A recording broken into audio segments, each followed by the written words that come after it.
G'day, I'm Senator Malcolm Roberts. I want to talk now about a very serious issue that concerns all of us in our community. This issue offends every normal thinking person and it disgusts us all. I'm talking about pedophilia, the sexual abuse of children by deviant adults for their own sexual gratification. There are a lot of stories circulating about this issue, and I want to set the record straight. One such story relates to a document purportedly naming 28 alleged people under investigation for pedophilia-related activities. It was most famously discussed in a Senate estimates hearing. After extensive research by my office, we found that the Wood Royal Commission was provided a document that the Commissioner determined contained information outside the terms of reference of the Commission. It was returned to the provider. That's it. The document is not in the public domain and is not held by the government. My inquiries revealed that it contained unsupported allegations against 28 people from an unidentified author. Without an author, it's wholly unverifiable and unusable in court. Publication of the contents may well constitute defamation in some circumstances. When starting this investigation, I had hoped to unearth evidence which, if brought to light, would prove and put away perpetrators of disgusting acts. Despite my best efforts, that is not what I found. There are plenty of urban myths about all of this. One of these is that the document is subject to some sort of suppression order, preventing its release. My inquiries revealed there is no suppression order on this document. There never was a suppression order. The document simply isn't credible enough without an author for anyone to publish outside of parliamentary privilege. The second thing, very sensitive thing, and I prepared something on video to make sure I capture it accurately. When I first got into the Parliament, which was only second time I got into Parliament was only 3 years ago, I heard about someone, a former senator, who raised a list. So I went and tracked that man down. I have a barrister in my office. I'm not going to tell you his name, I'm sad to say, because he asked me not to. So let me tell you that we went through, a barrister went through a suitcase of his stuff and said it's hideous stuff, but there's not anything there that can be used to prosecute. The 28 names, there's not enough evidence. Having said that, I know some of you won't like that. Having said that, we are pushing for an inquiry group in this Parliament to end pedophilia. It is abhorrent. It is a disgusting thing. So, but you've got to do that by the law. The law is extremely important. Otherwise, you can make up law, he can make up law, you can make up law. That's not the way to do it. As Graham said, we do it lawfully, we do it peacefully. Senator Heffernan and the 28 men accused of evil.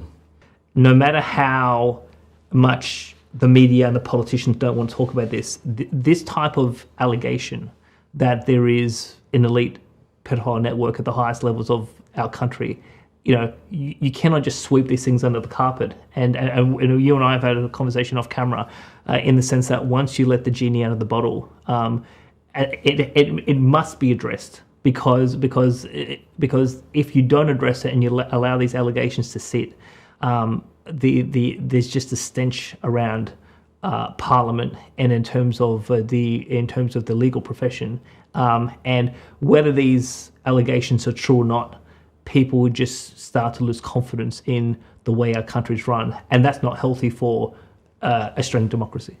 Among ordinary voters, because this is spread like wildfire on social media, a lot of people are aware of this. It's a big issue for a lot of people, and it must be resolved, just like how, whether it's pedophilia in the churches or in other institutions across Australia, where those things have been addressed through royal commissions and other processes, the fact that this one is not addressed, it is a big topic. And so people in the mainstream journalistic profession just, I don't think, fully understand the gravity of this interaction that happened in 2015 and how important it is for a lot of Australians across the country. Absolutely. Well, as with so many of these sorts of stories, it gets hushed up and nobody wants to talk about it, but it bubbles away below. And eventually it comes out one or the other, right? Indeed. Yeah. So just to bring our audience back to what this is all about. So Senator Heffernan actually made one of the important points, Martin. Senator Heffernan made two sets of allegations. So we're going to play clip one where he talks about so-called 28 people on a particular list. So let's play that. We should include in the terms of reference the institution of the law.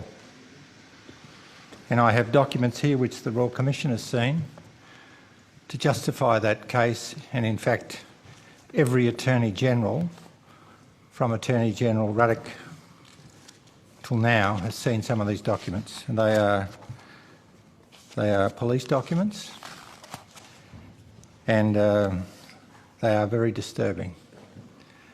So, having produced a set of documents to the Royal Commission under an order to produce,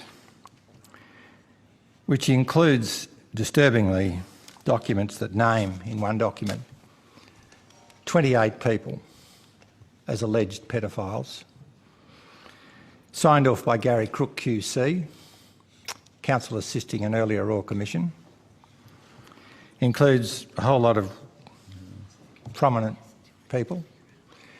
And I think, to protect the discretion of the Royal Commission, I won't comment on what the Commission thought, except that they thought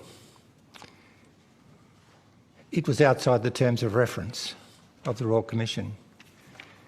We have in Australia, sadly, a compromise at the highest of levels. There's a former Prime Minister on this list, and it is a police document. Okay, well, that's pretty confronting. Yes. So that is what Senator Heffernan just talked about is a police document with 28 names on there. Now we'll get into this slightly soon, but the key point about this that I can reveal is that a lot of the people on that list are historical names, people from, say, the 60s and 70s and maybe 50s, and a lot of those people are no longer in the profession. And most of them are dead. Now, like, just taking the story on just a little bit, Martin, is that now there is something about this story which a lot of people believe is true, but is actually false, and that is that this issue of a 90-year suppression order. So some people have said the reason why the 28 names have not been released and this issue has not been addressed is because supposedly the former Prime Minister John Howard has implemented a 90-year suppression order, and that order prohibits the release of the names, and that's why we can't address the topic. Now, one thing I can reveal to the audience is that idea is false, and we know it's false for two reasons. One reason is that Senator Malcolm Roberts last year in December released a video on YouTube and Facebook in which he addressed this topic. And what he basically said was that the 28 names submitted to the Wood Royal Commission in the 1995 did not have an author, and they were just a set of names with a set of allegations. And that there is no suppression order involved in this. But the reason why the names haven't been published is because there's no evidence. And because, and obviously, if you're going to prove this in a court of law, there has to be a sufficient specific level of evidence to actually get the court to consider this. But because there's no author to the allegations, and because there's no evidence, by publishing these names, whether if they're still alive or even the descendants of the people, there is a high risk of litigation in terms of defamation, but by either the people on the list or their relatives, their children, their grandchildren, etc. So there's a lot of legal risk around the discussion of these names. But the other interesting thing was, now in 2020 there was actually a petition that was put on the Parliament House website that spoke specifically about this topic, talked about a 90-year suppression order, and they basically called on the government to basically address the topic.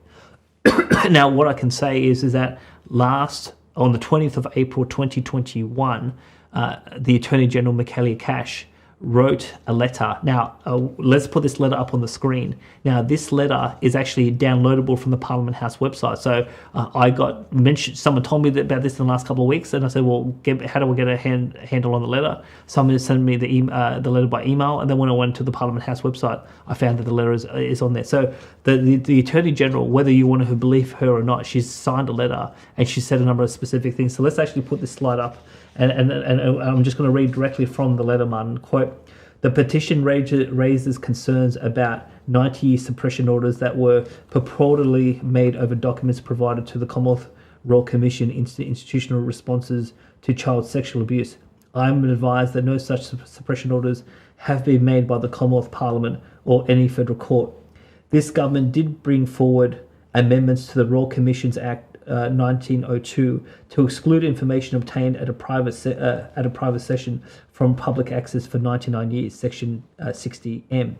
The personal and sensitive nature of people's accounts of how they have been affected by child sexual abuse justify this action, and it is limited to private session related information. Now, the important aspect of this, Martin, is that the 28 names never came from a private session from the Royal Commission. The whole thrust of what Heffernan was trying to say was he wants the Royal Commission to investigate. And the response with the Gillard Royal Commission and the Royal Commission from the 1990s is outside the terms of reference. So there can be no question that this is this amendment of this 99-year seal has impacted in terms of the 28 names. So there's nothing preventing any investigation into the 28 names or the 28 names to be published, other than there is a risk of legal proceedings by the descendants of the people in terms of the list. So it's important we should say that, because even on Walk the World, you've done a series of videos with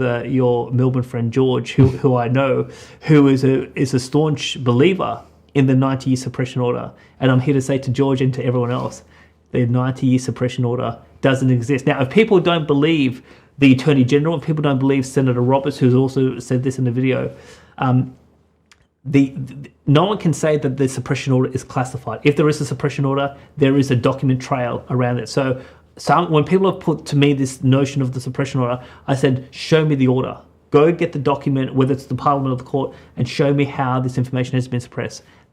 To the best of my knowledge, that doesn't exist. The Attorney General has signed a letter saying it doesn't exist. Malcolm Roberts has said it doesn't exist. So hopefully, as we go forward on this issue, we can at least come to a common understanding that there is no suppression order. And that's a very important point. And when I started to see the video content from Senator Bill Heffernan regarding the Woods Royal Commission, the alleged the list of police documents he was given with 28 high-profile Australians on that list, that was something that made me enraged, to say the least, that this country was protecting the secrets of pedophiles. Now, and including apparently a former Prime Minister, Senator Bill Heffernan, said that at the time. What can you say in regards to this? People have said to me, and I haven't seen it myself firsthand, but people have said to me that you've seen no evidence of this. Could you please elaborate on that further? Sure. Now, I heard about Bill Heffernan. I try not to use his name because I have a lot of respect for him, and he is under threat of defamation.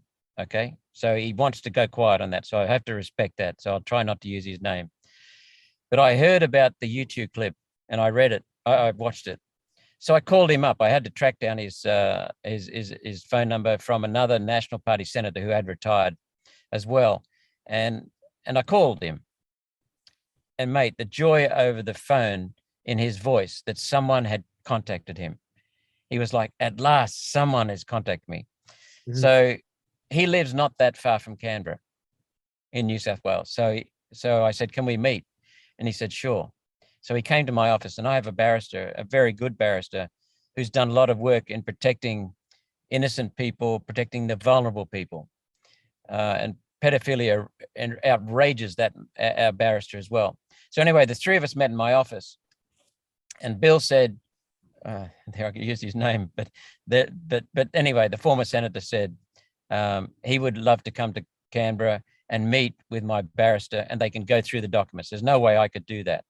I just don't have that time to pour through, and I'm not a lawyer, so I wouldn't understand the significance. So anyway, my barrister and the former senator met in Canberra and spent a day going through the documents, and there's some substantial body of documents. But my barrister came back and said, there is a list of 28, but it's not signed by anyone. It was obtained by dubious means, and it was given to the former senator with the sources not disclosed, but it's unsigned and it cannot be used as evidence. It's worthless. It's useless.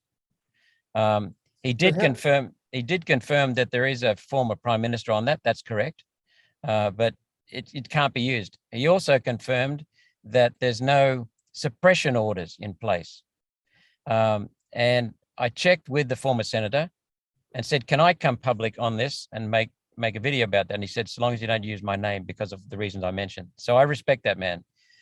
So we've explained it all in detail on my website, which is www.malcolmrobertsqld.com.au. So anyone can go there.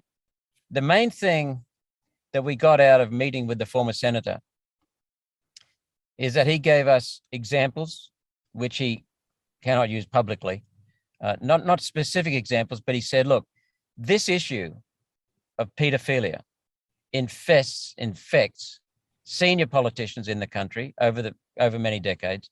It infects senior judges in this country. It infects the senior police officials in this country and senior bureaucrats.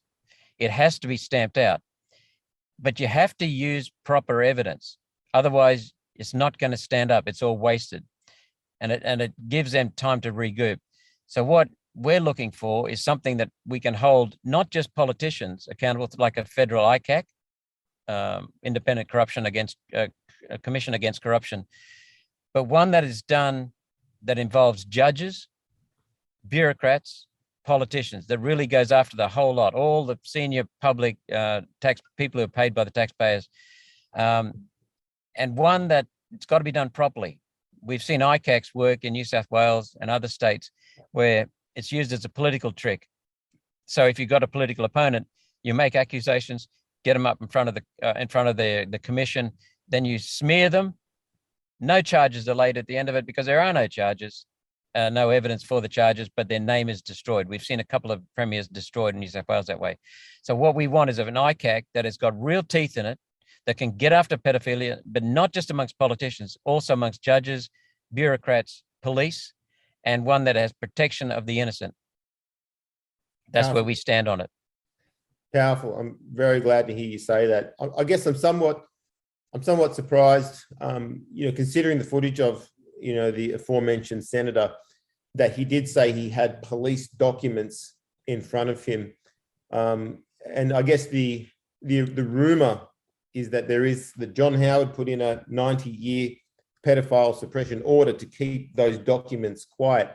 So you're saying, Senator, it's your understanding that 90-year suppression order actually does not exist in any way? Correct. Yep, correct. And there are also reasons why the Wood Royal Commission, some of that can't be used in court as well. But come back to the police documents. Let's just say those documents were obtained with some connection of the police. They are not police documents. They are not signed. They don't stand up in court as evidence. And this is one of the things, I feel for you losing your sister to suicide. I started getting tears welling up behind my eyes when I was thinking of a 10-year-old girl. I mean, that's just disgraceful, and she took her own life because of that. That's how much pain there is, but it doesn't matter how much pain there is. That doesn't change the evidence. You've got to have the evidence. If you don't have the evidence, it all comes undone. And that's a protection in our society. So one of the things that I get disappointed about is that, and it's understandable though, so I don't criticize anyone for it. They go off half-cocked with the internet and they don't do their research.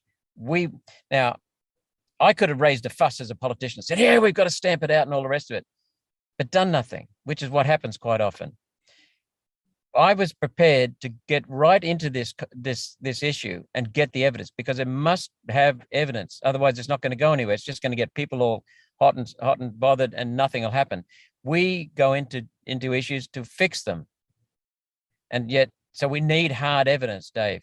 So one of the problems with the internet, it makes bullshit or exaggerations or sometimes just plain wrong statements seem real. And on the other hand, it hides stuff that's real and paints it and hides it. So we've got to be very careful using the internet. But I'm sure you know that anyway.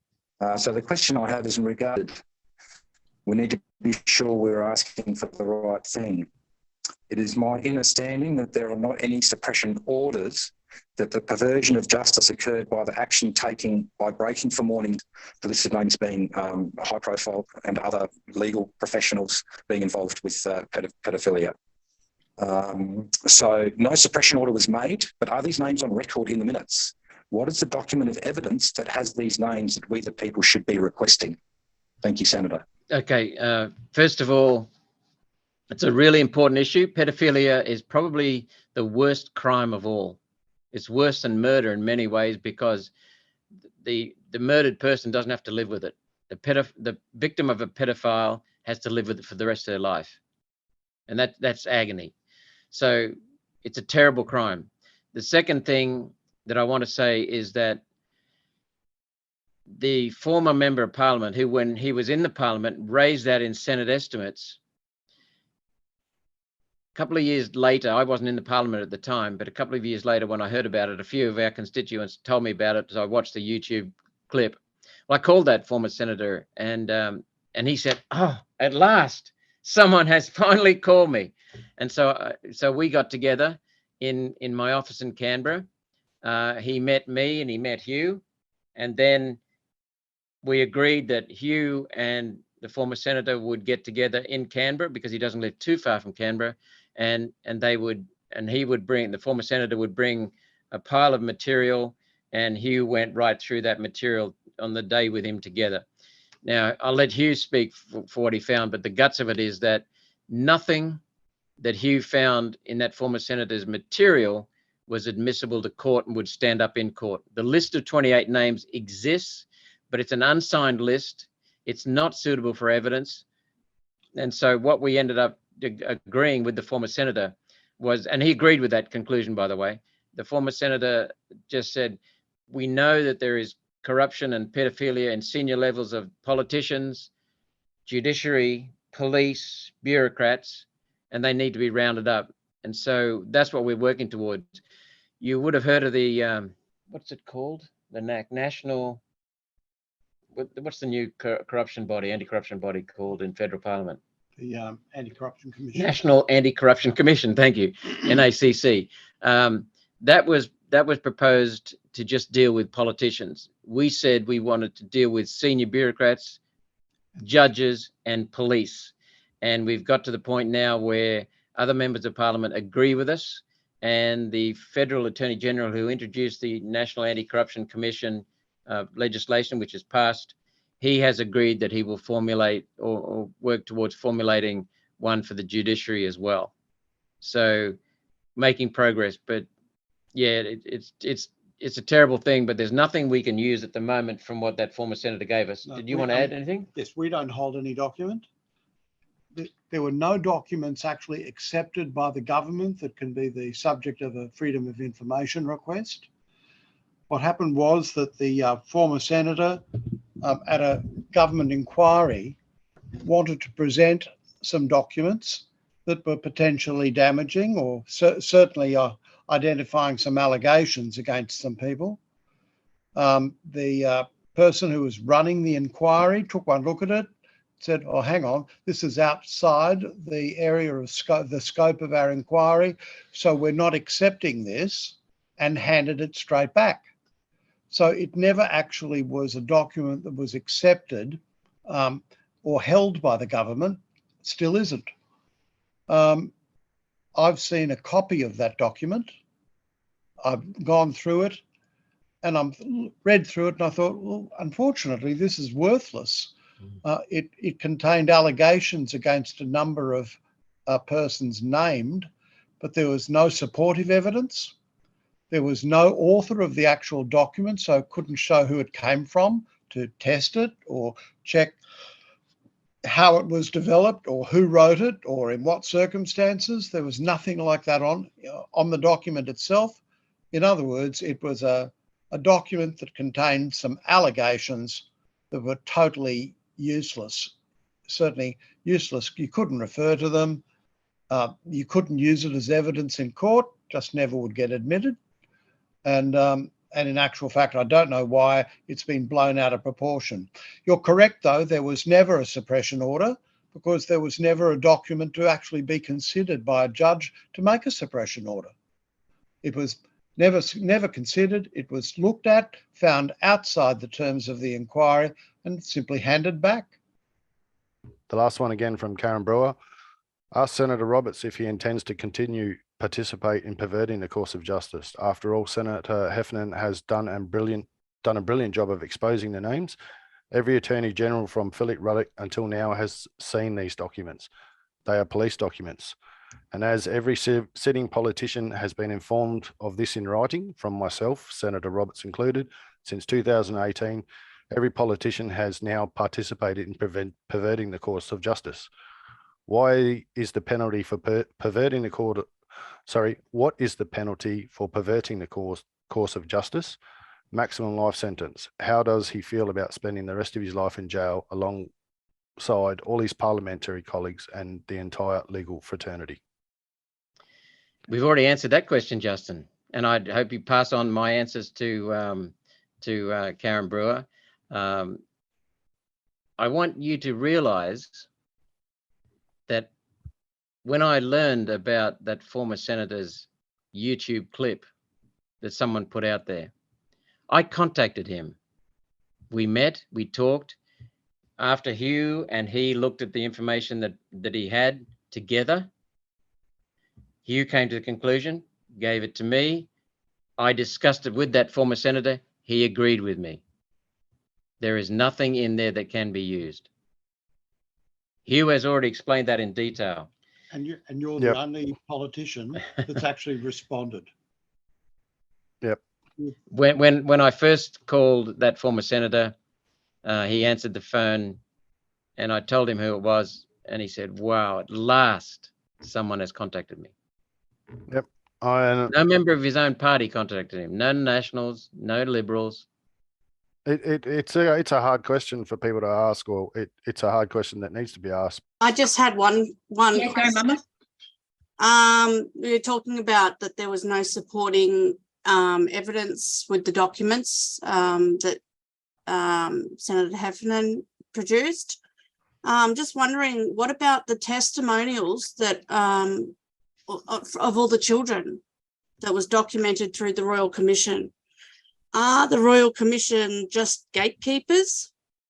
And yeah, my next question was already asked. So yeah, that's really what I wanted to know. What about all of their testimonials? Why are they not enough evidence? And what about the fact that they're adults now and they're still trying to speak up and they're still being silenced? Why is that not enough evidence?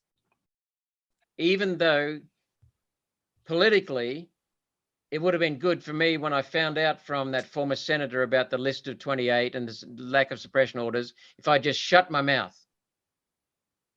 But while ever people are chasing something that is not an issue, they are distracting members of parliament and the media from the real issues. I have a huge responsibility to suck up the courage and say, right, I don't care how much I'm going to get smashed in public, but I'm going to tell the truth on what happened with that senator's list. He's a good man, but he agreed with me that there's nothing there that's admissible in court. So what I could have done was what many politicians do, and is shut the hell up. But instead I got out and said, it's not admissible into court. It's of no use. That does two things. It focuses attention on the real issues where I should be working. It also puts relief on people who get up false expectations. We shouldn't be giving people false expectations with lies. Or does it show that our court system's corrupt, that that's not admissible in court? Maybe our courts need to be looked at a bit harder. No. And Here's yeah, a barrister, Darren. There's no signed material in there. There's nothing that's admissible to any court at all. And there was nothing to link any of the particular names with any particular victims. Yeah, but you only got the evidence that was given to you, not the complete package of evidence. So if Now, you hang on, had hang have on. gotten the complete package of evidence, I got all of that former senator's evidence, all of it. so you got the child's testimonies as well. No, that wasn't part of him. There was no child Well, this is what we're testimony. trying to say. The police Right. documents? Why are they suppressing that, but then No, giving there you was no other suppression. information? There was no evidence relating to that letter. There was nothing else. It was a bare letter. It was useless. That's what I'm And saying. the former senator agreed with him. This isn't making sense. Like, why is it suppressed then? Because It's not suppressed. I'll tell you what's going on. On the internet, there's one or two things that are truthful. Then associated with that are many exaggerations and build-ups and flare-ups. That's what's happening. That's why I chased it down. If it was real, I would have pursued it. Instead, we're pursuing with the Attorney General that we have some National Anti-Corruption Commission for judges.